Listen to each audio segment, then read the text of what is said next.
सूरज अभी निकलने ही वाला था और गांव की जिंदगी धीरे धीरे जाग रही थी।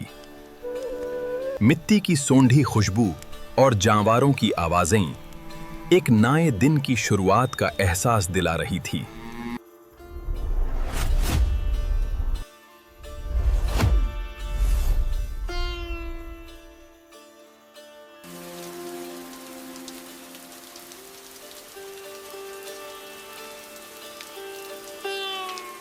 उसकी दुनिया थी उसकी दो गायें, गौरी और लक्ष्मी।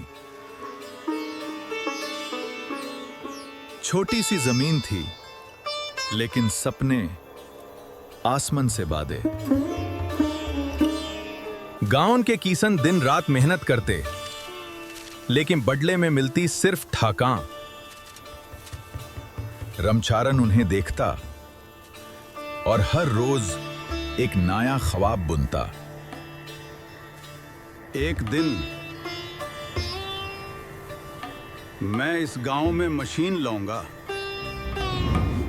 एक ऐसी मशीन जो सबकी जिंदगी बदल देगी। लेकिन ये सपना एक गरीब के लिए चंद पकड़ने जैसा था। रमचारन और उसकी पत्नी ने पट काटकर पैसे जोड़े। खुद पुराने कपड़े पहने, लेकिन सपना कभी पुराना नहीं होने दिया। वक्त गुजरा और फसल पक गई।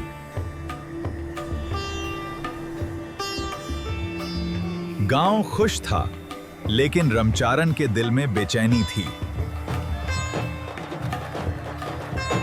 अब भी सपना अधूरा था। पैसे कम थे। उसने अपनी सबसे प्यारी चीज की तरफ देखा, अपनी गायें। वो सिर्फ जानवर नहीं, उसके परिवार का हिस्सा थी। अगर इन्हें नहीं बेचा, तो सपना कभी पूरा नहीं होगा। उस दिन रमचारन ने अपना दिल बेच दिया। घर का सिंहा खाली हो गया, लेकिन उसके हाथ में एक उम्मीद थी। 3 दिन बाद गांव में अचानक शोर मच गया। चलो जल्दी चलो, कुछ आ रहा है। दूर से एक गरजने वाली आवाज और फिर नजर आई वो मशीन। रामचरण अपने सपने के साथ गांव लौट आया था। पूरा गांव उसकी तारीफ कर रहा था, जैसे किसी ने करिश्मा कर दिया हो। उस दिन रमचारन को लगा उसने गरीबी को हारा दिया। मशीन पर फूल चढ़ाए गए, ढोल बजने लगे,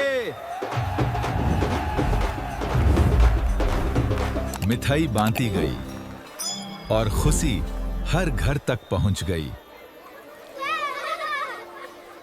अगली सुबह पहली कटाई का दिन था। बड़े बड़े ब्लेड घूमने लगे और गेहूं पल भर में कटने लगा।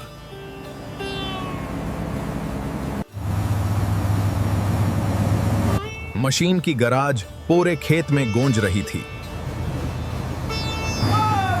और बिना समझे माउथ के बिल्कुल सामने आ गया। शोर इतना था कि किसी को उसकी चीख सुनाई नहीं दी। एक पल और सब कुछ खत्म हो गया। खून से लाल हो गई। जब रमचारन ने मशीन रोकी, तब तक बहुत देर हो चुकी थी। Oh my God, no! What happened? खुशी का माहौल पल भर में मातम में बदल गया। पूरा गांव खेत में इकट्ठा हो गया। हर चेहरा हैरान था, हर चेहरा हैरान था। मेरी जान, मेरा सब कुछ चला गया। शंभू की चीखें आसमान चीर रही थी। उसका सब कुछ लुट चुका था। जिस मशीन पर उसने सपने सजाए थे, अब वो सबूत बन चुकी थी। कल तक जो लोग मुबारकबाद दे रहे थे, आज उससे कातिल कह रहे थे। शम होते ही पुलिस की गाड़ी गांव में आ पहुंची। कांस्टेबल, इन गांव वालों से पूछो क्या हुआ। कल तक जो लोग मुबारकबाद दे रहे थे, आज उससे कातिल कह रहे थे। उस रात रामचरण हवालात की अंधेरी कोठरी में था। ना आवाज थी, ना आंसू रुक रहे थे। सामने बार बार वही मंजार आ रहा था। एक मसम की जान और उसका बोझ। बाहर परवाती की दुनिया भी टूट चुकी थी। गांव वालों ने उनसे मुंह मोड़ लिया था।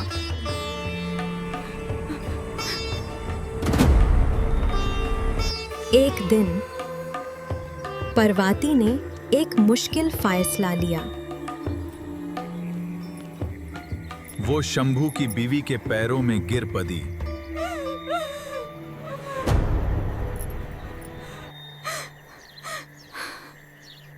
हम तुम्हारा बच्चा वापस नहीं ला सकते, लेकिन ये मशीनें तुम ले लो, तुम ले लो।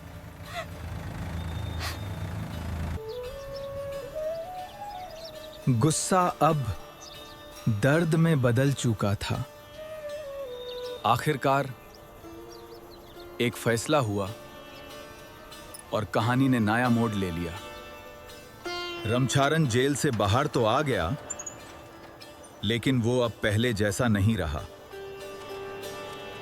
उसकी आंखों की चमक हो चुकी थी और कंधे झुक गए थे। घर वापस आया तो सेहन बिल्कुल खाली था।